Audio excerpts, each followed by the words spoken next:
trade, and it's going to be a really short video. You can see below as well is really short, so let's jump straight into it.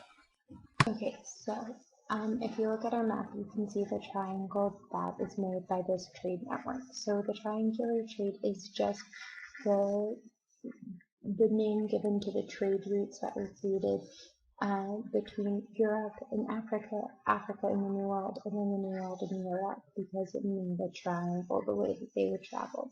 So let's talk about the goods that went back and forth. So let's start with Europe. Europe would send guns. I'm going to add some things to the list that are given for you. I couldn't find a map that I loved, so I'm going to add some things to these. So pay attention and take them down in your notes as well. Okay. So to add to the list that they give you, textiles, rum, and manufactured goods. But I'm also going to add guns. Those were the things that Europe sent to Africa. In exchange for those goods, Africa sent slaves and gold on their ships to the New World.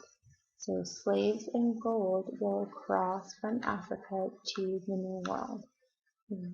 It's important to note, I think it's important to note that the majority of slaves that were sent from Africa didn't go to North America. A lot of people think that they went straight to North America. That's not true.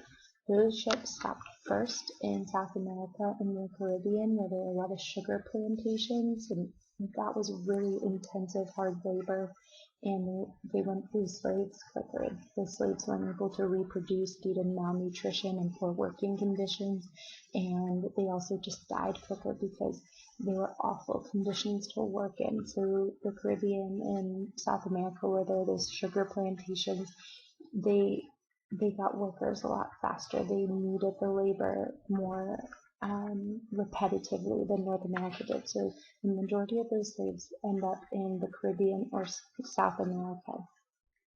And some of them end up in North America.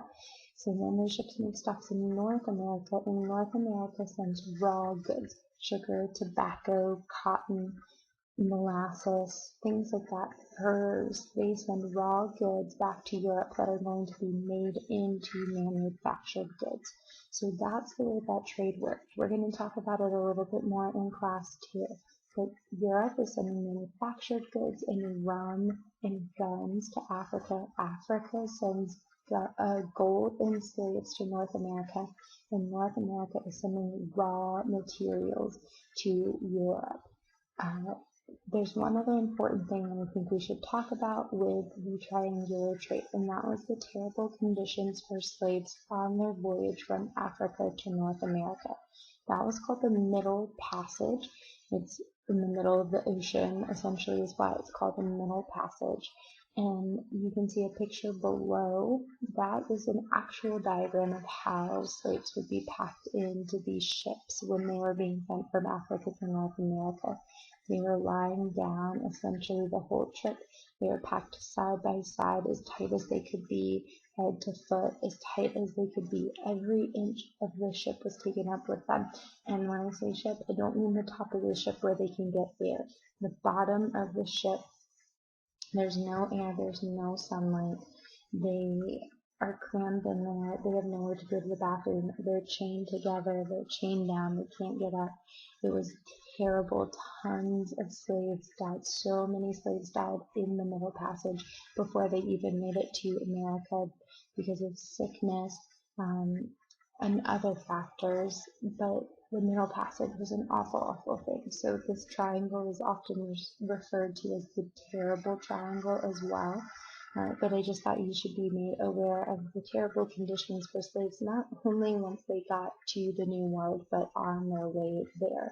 So that is the triangle trade in a nutshell. That's the end of our unit, or at least the last video in our unit. So thank you for watching, and I will see you in class.